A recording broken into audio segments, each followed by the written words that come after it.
former Brexit Secretary David Davis, and the chair of the Labour Party, Anneliese Dodds.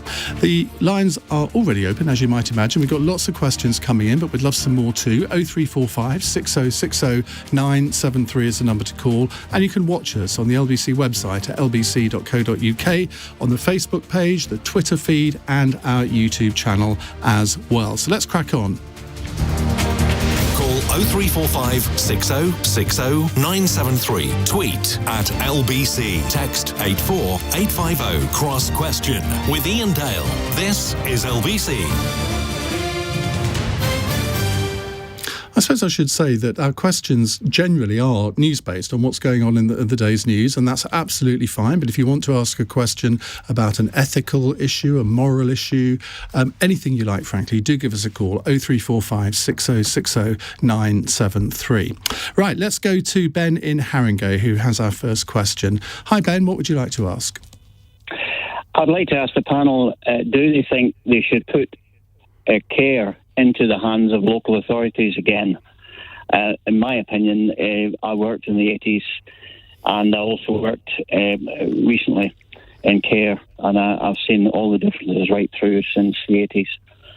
What do they think? Should they put it in the hands of local authorities, where, in my opinion, it was done properly? Because it's a sort of hybrid system at the moment, isn't it? You've got some care homes are run by local authorities, others by private contractors. Anneliese Dodds, let's start with you. Well, I think Ben raises a very important issue, and of course, in all the hullabaloo that's been made around the reforms to social care, there's no clarity actually about the future of how the system's going to be organised. I mean, as Ben says, in the past you had a more uniform system.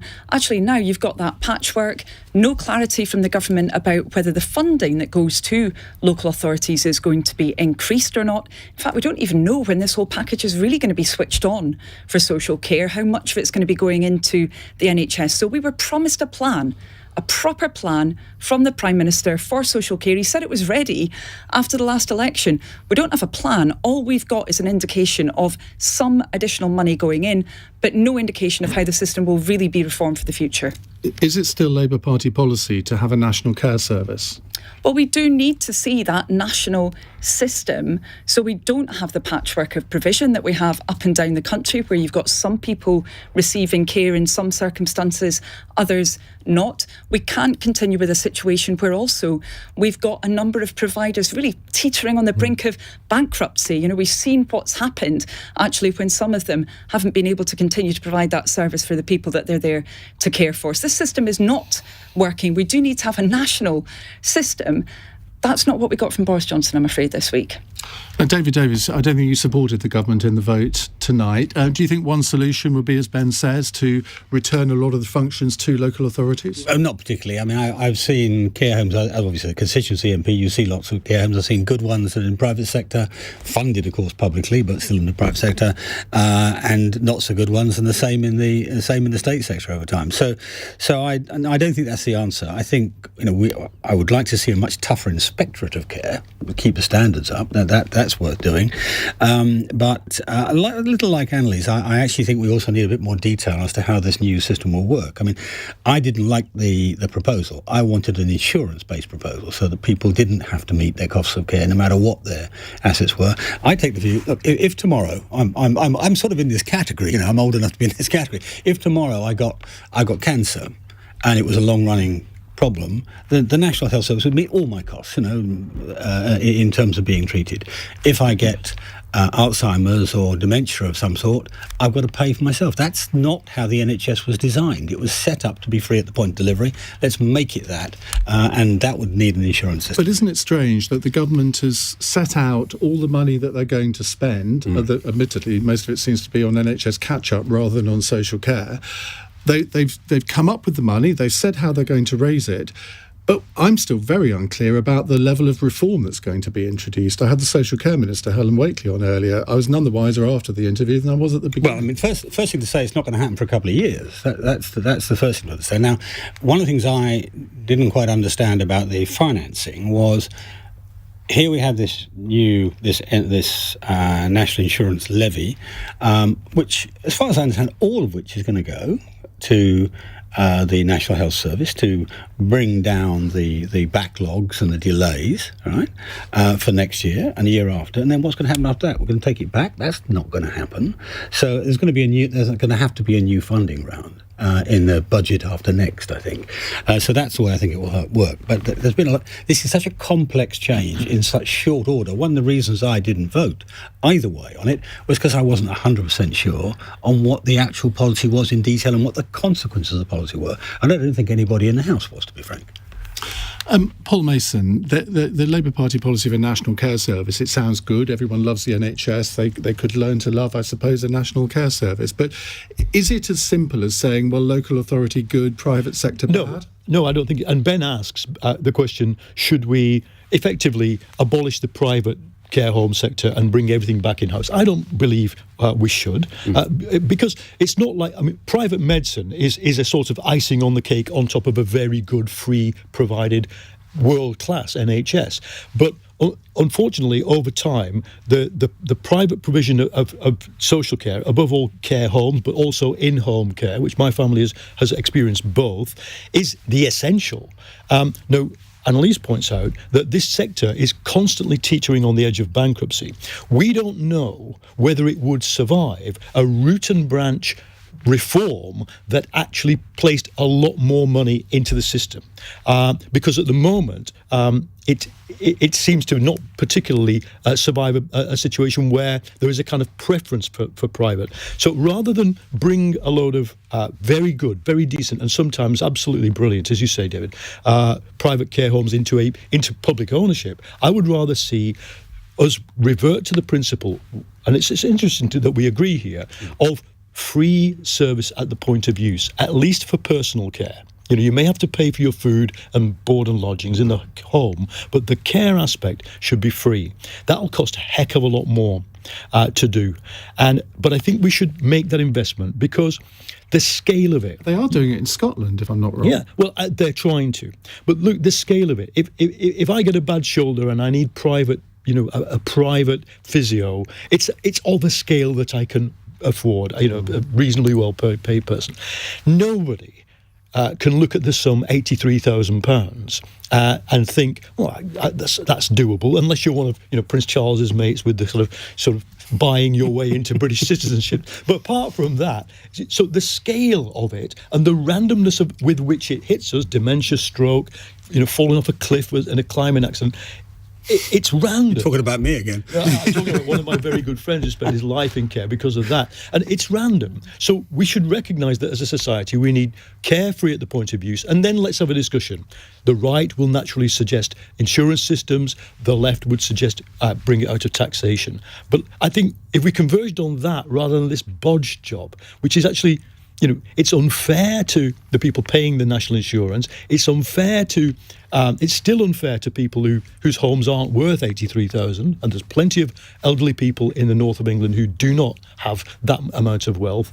And it doesn't solve the problem that the current system of what we do in the care sector just is really constantly in crisis. David Starkey, answer Ben's question, but also, haven't we got the worst of all worlds here, where the government's thrown a huge amount of money at social care and the NHS here, but there doesn't seem to be a coherent strategy of what they're going to do to reform the system to make sure that it's spent wisely? Well, let's answer Ben's question first. Throwing it back to local authorities would be catastrophic for the simple reason that local authorities have no real independent source of income. What the system needs are huge amounts more money. Let's just face it, that's the essential central fact.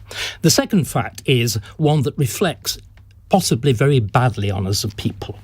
We, the British, do not want to look after our elderly relatives. On the other hand, we want to inherit their houses. So we suffer from an act of gross national hypocrisy on this subject. The question is, how do we then solve that problem? I think all this chatter about the wonderful NHS is frankly silly. The NHS rates very badly on international comparisons. Some, but not others. No.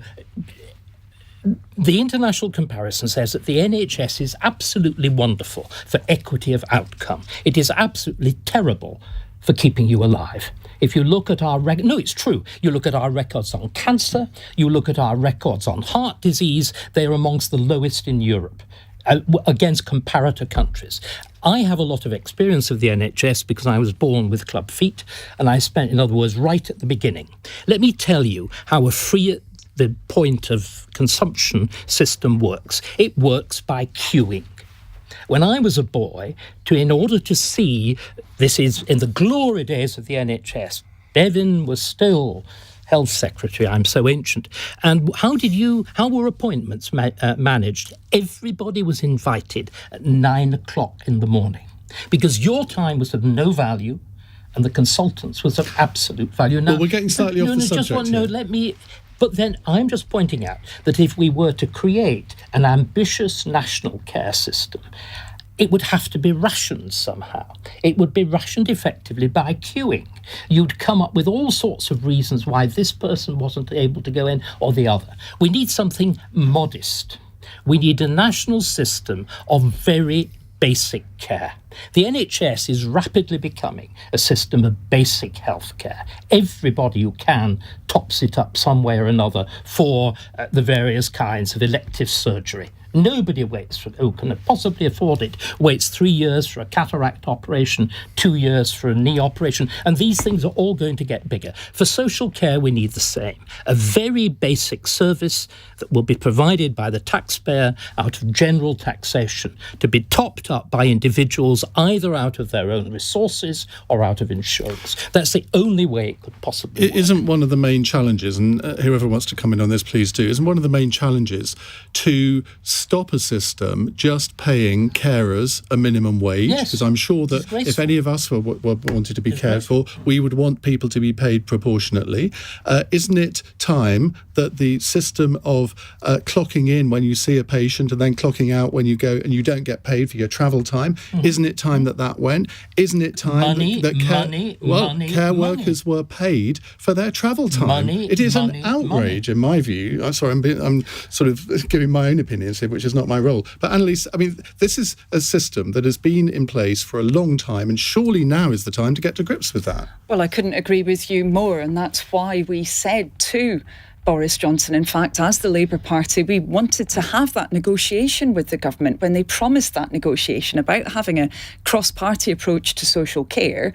And we said the first element that we wanted to focus on was indeed those terms and conditions for social care workers. What we have with this plan, I'm afraid, is a system where those social care workers won't see their terms and conditions changed, it appears, at all, with all the implications that for them, but also the service that they provide. And they'll just be paying more tax for this system. That's going to be the outcome of it. And there's an upcoming problem when we look at this. Social care workers work long hours. They work sometimes draconian conditions, like you say, the 15-minute a timed appointment, not being paid for travel time. We're now in a situation where everybody you talk to, especially in the booming cities of Britain, and London being one of them, whether you've just opened a bijou delicatessen, whether you reopened your pub, whether you're trying to get just basic entry-level workers in, nobody can find any. Now, here's the problem. The pub can put the price of a pint up. The care home can't put up the price because it's not market driven. In other words, if it were market driven, I'm not in favour of market driven. I had a caller last night who said in April his care home fees, and he was calling from his care home, went up from £1,000 a week to £1,800 a week. So they can put their prices. They can, up. but they recharge it to the local authority. Well, yeah, but that supply of money is not elastic there. That is in the end. What Boris Johnson has just engineered through Parliament, this extra, something like 5 billion, not 32. 5.7. Yeah. Sorry, 5.4. Is all you're going to get.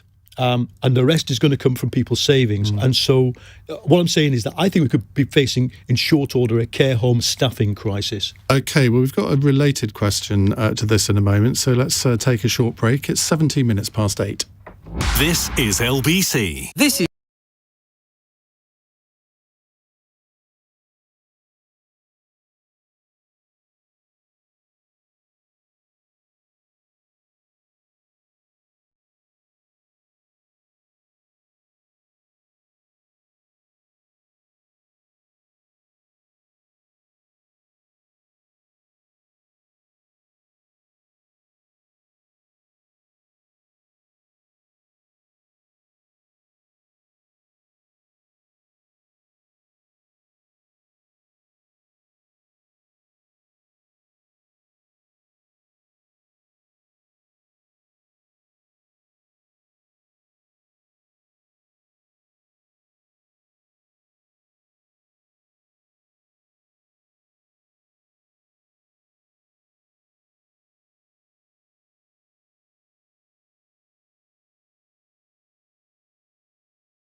Cross Question with Iain Dale on LBC. 8:20, David Davis, David Starkey, Paul Mason and Anneliese Dodds with me answering your questions. 0345 6060 973. Hassan is in Slough. Hello, Hassan. Hi, evening, Ian. Hello, panel. Hi. I think Boris Johnson was brave to go against a fundamental bedrock of conservatism in terms of taxation. So the question to the panel is, do you believe he was right or wrong to raise taxes for the NHS and social care? And question for Anneliese Dodds is, what would Labour... we have questions for the whole panel, not to individuals. David Starkey. No, I don't think he was. National insurance is a very funny tax indeed. It's automatically regressive. That is to say, proportionately, the poorer you are, the more you pay. It's also age discriminatory that rich pensioners like me don't pay it, though we'll be made to pay a tiny, tiny amount at 1.5% or whatever it is. In other words, if you're going to fund this by tax, and I think most people here would want to, this is the worst possible way of Well, the doing IFS disagree with you. They say it's actually quite progressive the way they've done it. I don't think that's... We're not allowed to disagree with the IFS, are we? Well, OK, in that case, I'd love to... Right, may I be, as a good evidence-based historian, I will wait until I've seen their calculations. But if you actually look at how national insurance works, it will be astonishing. The other great problem with national insurance, it's also a tax on employment. It is paid by employers, so it will automatically, because employers actually don't pay additional costs, they simply pass them on to the consumer. So it is underhand, it is discriminatory, and it is regressive. In other words, there are good tax increases and bad ones. This is about the worst way that you can do it. That's the starting point. Therefore, we've got to ask, what would be a better way of doing it? I think, again, all this is lying politics. It's pretending to do something and not doing something. We all know this is both parties, by the way, are guilty of disgraceful behaviour on this. It was the Labour Party that destroyed Theresa May with the death tax. It's as simple as that. I think she did a good job herself. She did a good job herself, but the Labour Party weaponised it, and quite deliberately so. The Tories did the reverse when it was tried before under Labour. So both parties are guilty. What we need is an honest statement of what we can actually afford. We can afford relatively little. So we've got to provide a basic service. I'm afraid that is all we will provide. A basic service that people will have to top up out of that inheritance from Gaga Granny that they're dying to get their hands on. And I'm sorry, unless insurance companies will step into the breach, there's no other way. Everything else is fantasy. Paul Mason, I suspect you agreed with quite a lot of the first bit of that, if not the latter bit. Yes, but I think we've crossed a threshold today, and the latest threshold crossing by Johnson, fairly decisive. You know, they've raised the income tax take, they've raised corporation tax quite substantially. Their promises to do that, and know this: it is a recognition that the days when you could argue, we need to slash taxes because taxes kill entrepreneurship, and only the small state the small state sets us free. That you could see through the small number of Conservative MPs who actually rebelled tonight. They were the people who still believe that. I would conclude on the evidence-based observations that the mainstream of the Tory party is now pretty convinced that you need to raise taxes in order to pay for current spending. The other big argument we're going to have as a society is how much do we have to borrow to sort out climate change? But in answer to Hassan's question, it's right to raise taxes to solve social injustice. The problem is, what tax do you raise? NI or NI-like taxes, as you say, David, are regressive. Johnson ruled out income tax. For a strange reason, actually. He ruled out the suggestion I would want, which is a free at the point of use service. But I think we are going to, and not just because of this, but just because of pure demographic ageing and the way wealth is held and stored, we're going to have to start thinking about wealth taxes. It's not just the left who think this. The IMF and the World Bank have been warning us for since the financial crisis, that the income side of society isn't going to be enough to support the kind of state you need with an ageing population. So I think wealth taxes are the future. They're going to be difficult to do, hard to sell, but yeah, I support them. Okay. David Davis? Well, the first thing to remember, let's pick up Paul's point on tax and growth. Right? We are going into, in the next couple of years, we're going to a position where we're going to be taxing the country more than at any time since Attlee. Because we have a public debt greater than that of the Second World War. It's not just it is as simple as that. It isn't just the public debt. No, David. It's current expenditure as well. Can we just get this straight? We have a public debt which we've incurred thanks to the idiocy of the way we chose to deal with this rather minor disease called COVID, which is on the same scale as the debt that we incurred to defeat Hitler. Now, can everybody just pause and think of how that constrains politics? Can you just pause and let David answer the question? Yeah, I'll come back and answer that question in a minute. But providing he takes that into account. Okay. Well, I'll come back and answer that question in a minute, because I think there is an issue. Well, we might come on to that subject in the next question. So but to come back to the issue of tax. Now, what that means is you've got to be very careful which taxes you pick. Some different taxes have different impacts on growth. You heard David talking about, by the way, I think David's right and the IFS is wrong on the regressive nature of national insurance. One of the reasons I was concerned about national insurance rather than income tax or consumption tax, those are two easy ones to do, is because its impact on employment. It's massive impact on employment. It's massive impact on growth. And if you have a tax which pulls in the cash in the short term but damages growth, that's not good for the health service in the long term. That's not good for public service. So that was my primary concern about national insurance. National insurance is good politics and bad policy, because the public at large quite like the idea of national insurance going up, because they think that the old confidence trick, frankly, 100-year-old confidence trick, this just goes to the NHS. No, it doesn't. It's another form of taxation. So the answer to your question, we had to increase some taxes if we're going to deal with social care and deal with the backlog in the NHS, but this was the wrong one to do. Anneliese Dodds, I have yet to hear from Keir Starmer or indeed anybody on the Labour front bench to say, OK, we don't like the NI rise, we voted against it today. But so far, no one has said, but this is what we would do.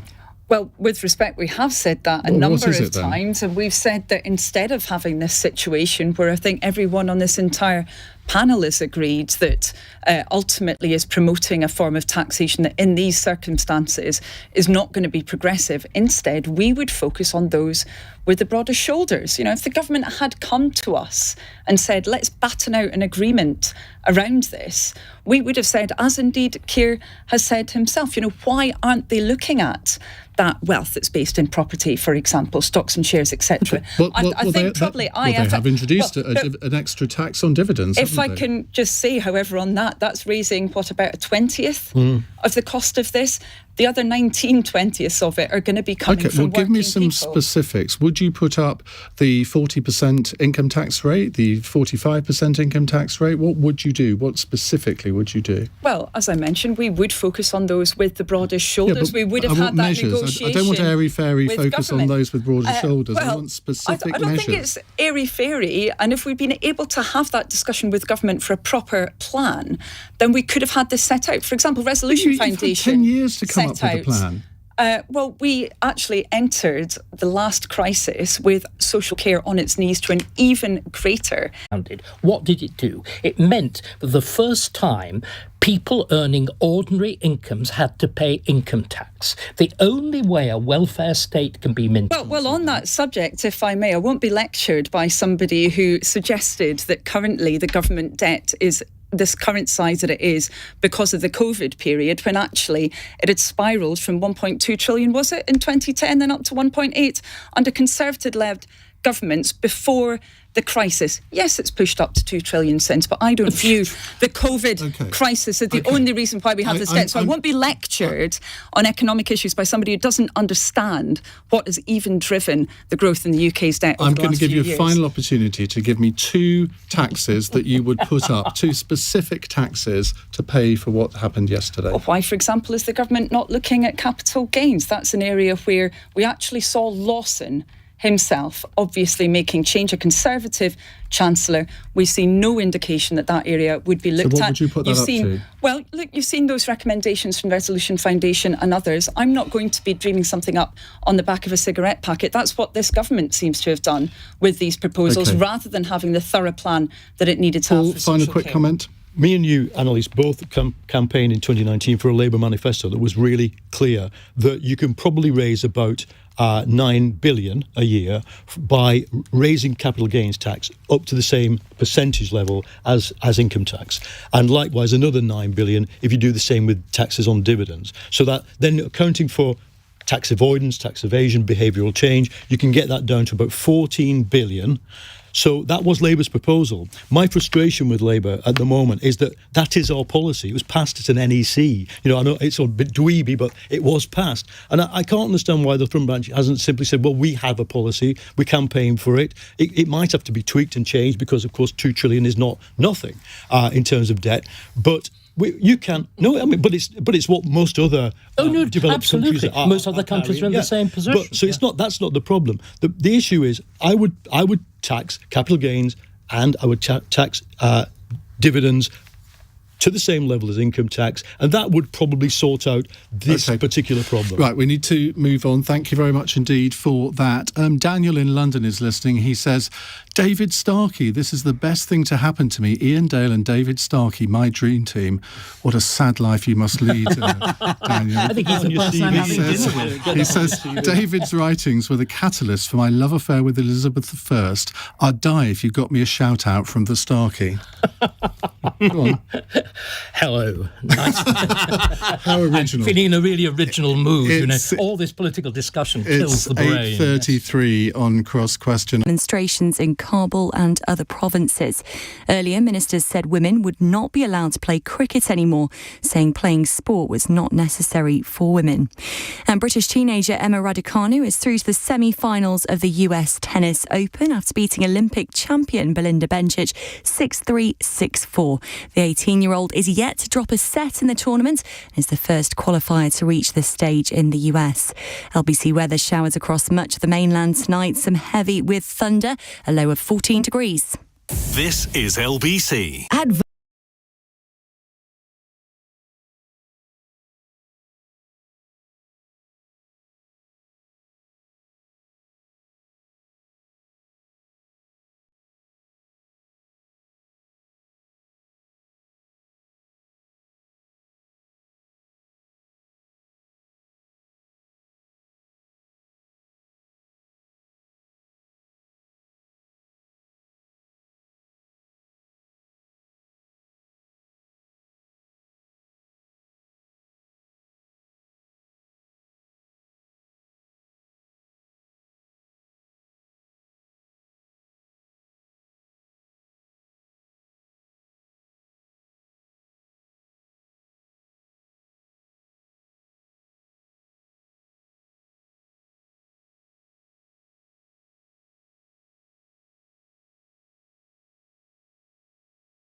Leading Britain's conversation. Cross Question with Iain Dale. Tweet at LBC.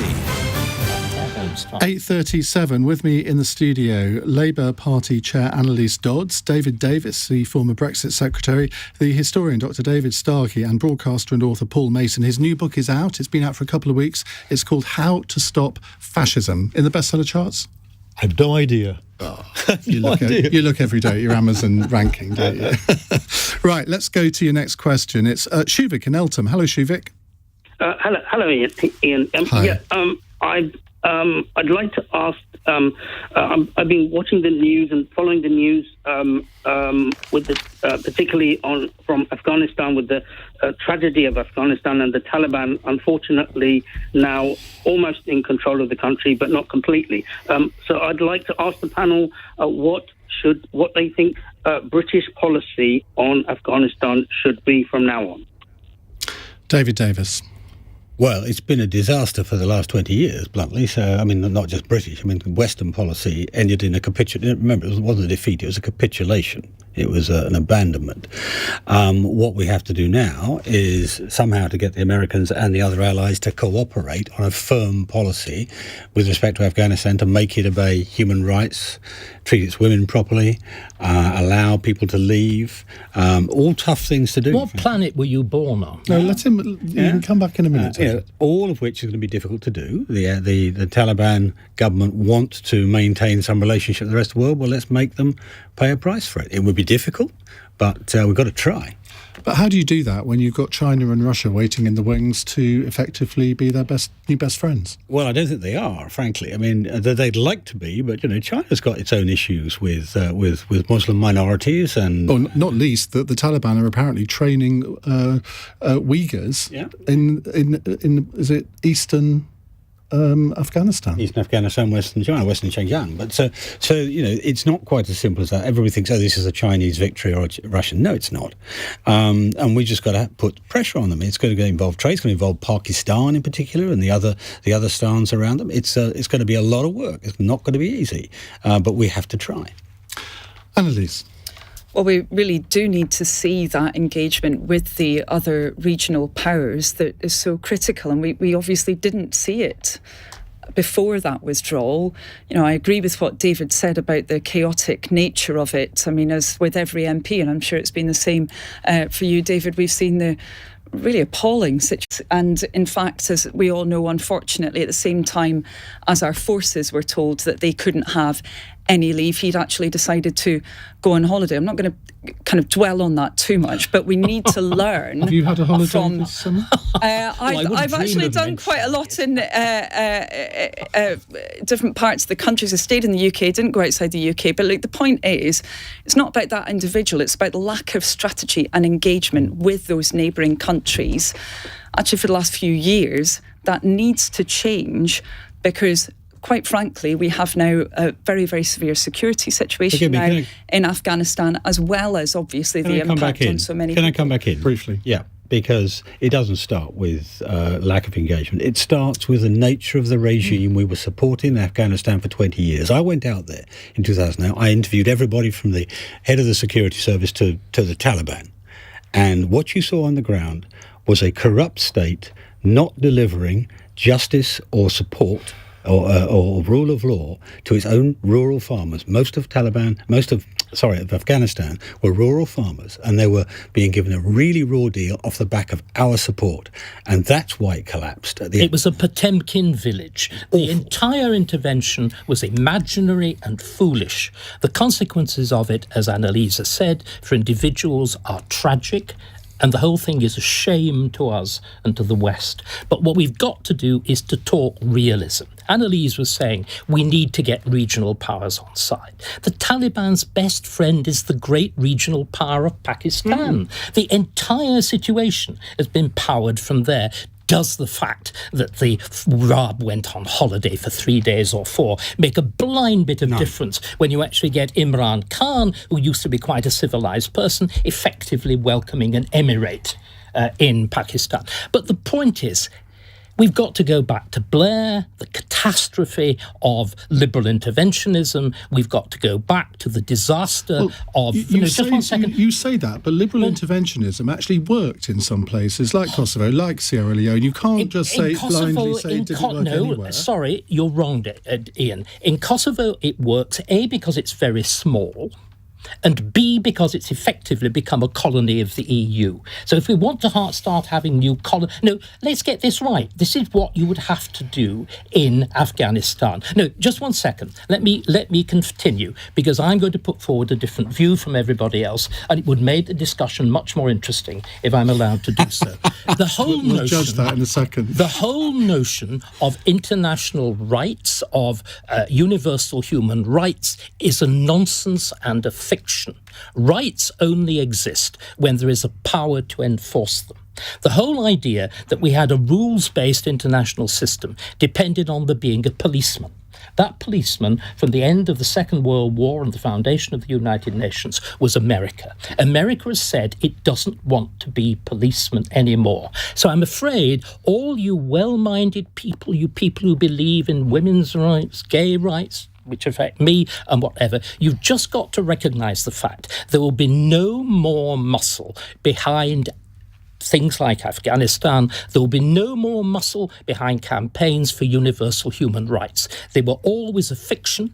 Afghanistan as a failure has exposed the fact they were a fiction. We might as well admit the fact. Let's bring in Paul. And of course, anybody with an ounce of historical knowledge will recognise that your view on international human rights is pretty tangent and close to those of the Nazi ideologist Carl Schmitt, that right is might, that universality... No, I said that law needs a law enforcer. And therefore, we need to be able to separate the issue of universal rights, human rights, and the enforcement of them from liberal interventionism. I opposed the Afghanistan intervention. I thought I would have accepted an anti-terror, a counter-terror operation against Al-Qaeda. Well, that's what it was initially, wasn't it? Well, no, it wasn't. The Americans may have thought they were doing that, but Tony Blair said, no, it's nation building. It was wrong. It was catastrophic. In the light of the fact that Paul, to be fair, stage one was counter-terror. That's the 2001-2 intervention. Absolutely. And if it had stopped there, it would have been different. Yes. But it was pre-advertised that they were not going to stop there. Working in the BBC at the time, it was sold to the people who were expert, like yourself, on the region, on military affairs, that this would be this would be Kosovo and Sierra Leone on steroids. Okay, it didn't work. What do we do now? We had to start by recognising that we, as a country, have suffered a strategic defeat. America's defeat has been less than ours, in the sense that our entire military, our military procurement, or our diplomatic stance in the world is entirely premised on the idea that America has always got our back. Our 800 soldiers in Estonia are there as speed bumps until the Americans arrive, in case the Russians come in. Now, I think we have to step back from that reluctantly, because I'm as a left-wing person, unusual as being a staunch supporter of NATO and the NATO alliance. But I think it would be now prudent for Britain to start looking for allies, diplomatic allies, and military partners in Europe, because what this has shown is that America's big problem is the far right storming its own legislature. That's America's problem. Its problem does not begin in Afghanistan. Incidentally, the same far right cheering the Taliban victory. So fragile is American democratic culture. So let's forget the region itself is a sideshow compared to the big conflict, the big threat that stands in front of us in Eastern Europe. Well, we could do a whole hour on this, and I might well do that at some point, but we want to move on in a moment. It's 8:46. This is LBC.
Cross Question with Iain Dale on LBC. Call 0345 6060 973.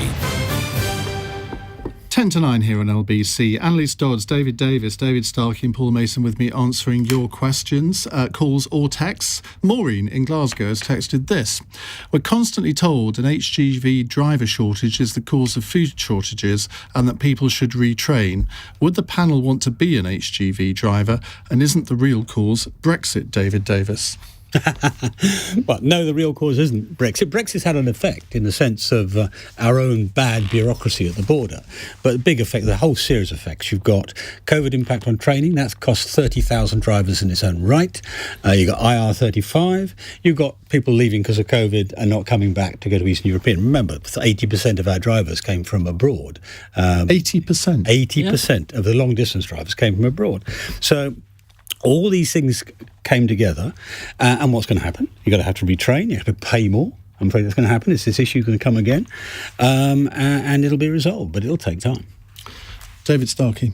No, I wouldn't want to be an HGV driver, but I'm sure many people would if you increase the amount of money they are paid. It really is as simple as that. I mean, David Davis is that astonishing figure that 80% of our drivers, this of course follows the gross immigration from Eastern Europe in the late 1990s, were foreigners. Now, think what that means. It means that we have been subsidising ourselves out of cheap imported labour.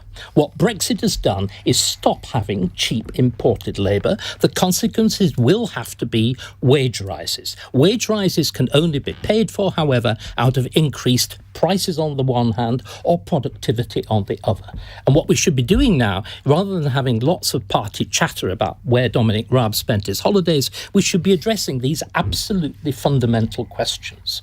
How do we pay for these things? And one of these fundamental questions, Anneliese, is if, and we were saying in the break, or I was saying, isn't it odd that people on the right now are saying that wages should be lifted? But if they are, in this sector and others, that could cause wage inflation. We've had the Bank of England governor today warning about inflation. I know Paul might have a view on this, having been an economics correspondent, but what do you think the cause of this shortage is, and can you see yourself driving an HGV? Well, actually, funnily enough, my dad sat the test to become an HGV driver. He went all the way up all of the gears, I think 18 of them, went all the way back down, and then the tester said, right, I was going to ask you to go down the gears now, you failed. So I'm afraid my dad did attempt to become an HGV driver. Well, indeed, but I think actually when it comes to inflation, actually when we look at the last 10 years, we've seen pretty stagnant wage growth in the UK, much slower than in many other countries. So I wouldn't really view that as driving. It's called. Well, no, I think there's a number of reasons. Say that the next time you sit in a hospital ward with a Nigerian nurse or a Greek nurse, as I did in my most recent hospital visit. Just have the courage to say it into their faces, cheap foreign labour. And see how it feels. I'm not insulting them. I'm sorry, that's the way you said it, and that's how you mean it. No, it's not. No, sorry, I don't need you. To the racist people. Come on. Sorry, that is just sorry, Anneliese was trying to answer. No, I'm not going to go there. Anneliese, you were trying to answer a question and you were interrupted.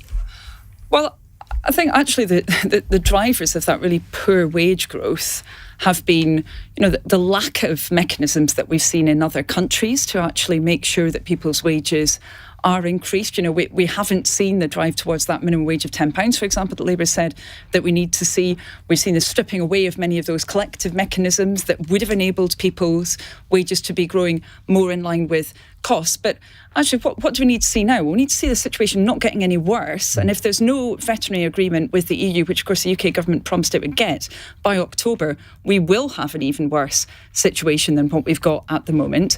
We should not see the government currently doing what it is doing, stripping down safety standards and saying, oh, well, we can just get these HGV drivers to work longer. All that's going to do is put people off actually going into the industry in the first place. So I think there is a lot that can be done. And unfortunately, the government now seems to be pushing things in the wrong direction rather than the right one. Well, they've announced today that they're going to not have quite as long a gap between the different stages of the test. So that should speed things up, I suppose, to an extent. But in the end, Paul, this is not... the government can sort of tweak the system a little bit, but in the end, it's for the industry to sort this out, isn't it? Look, it wasn't immigration that caused the wages share of the British economy to decline over the last 40 years. It was the choice by those in power, Labour and Tory, to run a free market economy in which it's a race to the bottom.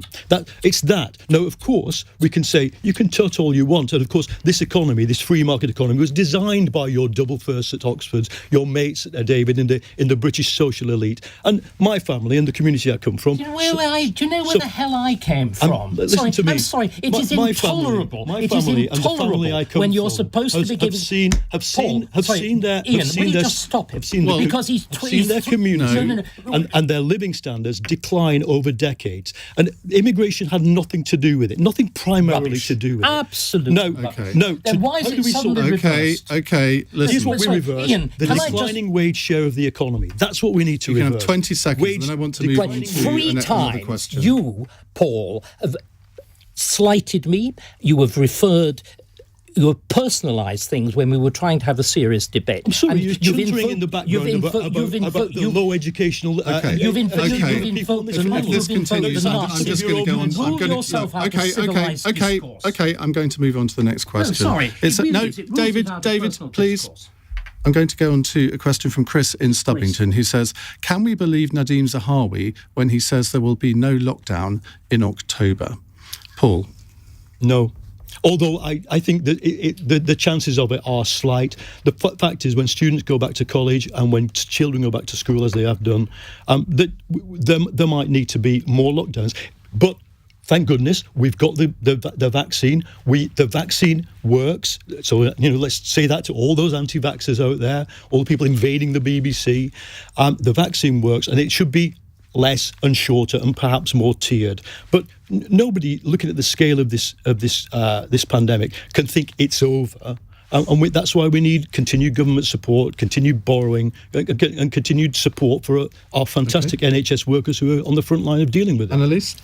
Yeah, I mean, we've seen a very, very difficult summer for the NHS already, and it does look likely that we will have an even more intense winter crisis than those that we've become used to, unfortunately, over recent years. Whether that leads to additional restrictions being imposed or it just leads to even longer waiting lists than the record-breaking 5.5 million people that we have currently waiting for treatment, we'll have to see. But really, now is the time when the government has got to be preparing. We can see that we're going to have an increase in, not just obviously the COVID situation, but also flu. We don't seem to be readily prepared for that yet. We don't seem to have details of the booster programme yet for COVID. Also norovirus, of course. There doesn't seem to be a plan now for what every GP, doctor, nurse tells me is coming right down the line at us at a rate of knots. And really now is the time to prepare for this winter. So do you think there could be a lockdown? Well, I think it's possible because, unfortunately, we've seen a situation where our country has not been sufficiently prepared. We haven't had those measures in place that we need. As I said, we don't have clarity now around the booster. We don't know, for example, whether we're going to see the flu vaccination programme being delivered at the same time as an additional booster, how they're going to work in relation to each other. This planning needs to be done urgently. David Starkey, is it wise for a government minister like Nadeem Zahawi? He's the vaccines minister. He says there will be no lockdown in October. He can't know that, can he? No, he can't. On the other hand, he's got to say it, doesn't he? Well, no, he could say, I don't know. I think a thing called confidence. I mean, let's again try and address bigger, broader questions of principle. I think the whole notion of lockdown was fundamentally wrong. I don't think it had much effect. I mean, look at Sweden. In other words, our figures are very similar, our death figures and whatever are very similar to that. I think lockdown is wrong in principle in a free society. It was founded on juju, it's not the science. Sage was simply mouthing uncertain statistics and draping them in science. There is one science in all of this, and it's what Anneliese was talking about. It's the science of vaccination. And this is, I'm normally a libertarian. I look at anti-vaxxers and frankly I would rather like, and of course Paul will say my usual violence, I would rather like to shoot them. I got polio before the Salk vaccine was invented. I know the difference that made.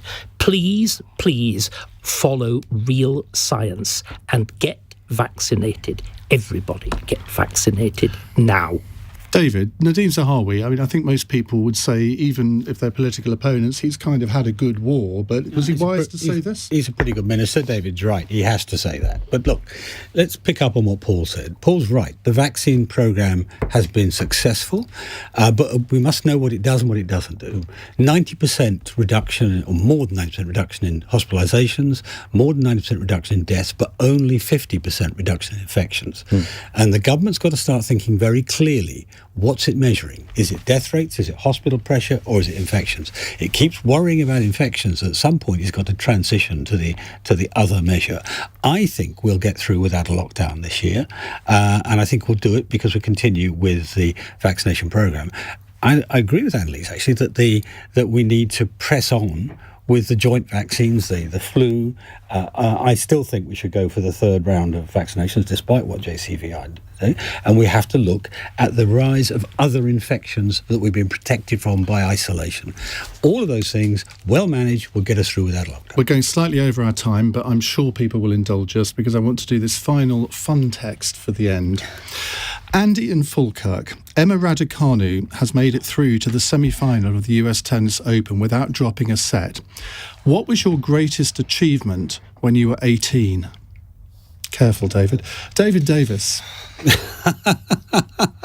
Not falling off a mountain and breaking my leg, as Paul was talking about before.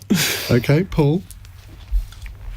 I was a concert trombonist, and Were you really? I learned something about you. Knew about you every day. And playing sort of top level orchestral music at that age. I was very proud of myself.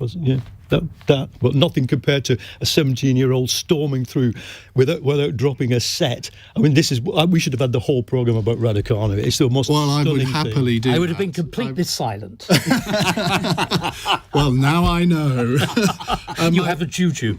Paul, Robbie, my producer, wants you to bring your trombone in next time. So Was, not is. I do not play it anymore. Yeah, I was a clarinetist. Anneliese. Goodness me. I mean, that kind of achievement and perfection for a teenager is extraordinary, isn't it? I'm trying to think, what did I achieve when I was 18? I feel like I was still growing up then and finding my way in the world, frankly. And I always try and say that, actually, to youngsters who say, what's the plan, for getting to be a politician or whatever? And I say, look, just don't feel like you've got to have a plan at your age. Do what feels right. I think that's important. So I did quite a lot of what felt right without giving too much away. Elaborate. We want to hear. I'm ending it there. Softened you up over 60 minutes. Now, I say this with some trepidation. David Starkey. What was my greatest achievement? At 18, I remember two of them vividly. Oh, God. The first, they're completely decent. You'll be disappointed to hear. The first was I won an open scholarship to Cambridge from my little rural grammar school and my council house. And my formerly 4 years unemployed father, who, because he was so poor, had to have all his teeth removed without anaesthetic because he couldn't afford for it. So for me, that move to Cambridge was transformative. And I've never forgotten either where I came from or where I've gone to. We've only got time for one, I'm afraid. I'm being told in my ear. And then you want me to shut up? Keep going. My last one, I played Becket in Murder in the Cathedral. And at the end of it, and this is the little touch of naughtiness, my clever history master said to me, David, don't get ideas. You've been a very good, bad cardinal. OK, well, I think we've escaped quite luckily there. Thank you very much indeed to our panel, David Davis, David Starkey, Anneliese Dodds and Paul Mason. Coming up in a moment, we're going to get your reaction to the news that Cressida Dick is apparently going to get another 2 years as Metropolitan Police Commissioner. Do you think that's the right decision for Priti Patel and Sadiq Khan to have made? It's 9:04. On your radio, on Global Player, and Play LBC. leading Britain's conversation. This is LBC. From Global's newsroom, MPs have backed Boris Johnson's plans to raise national insurance to pay for health and social care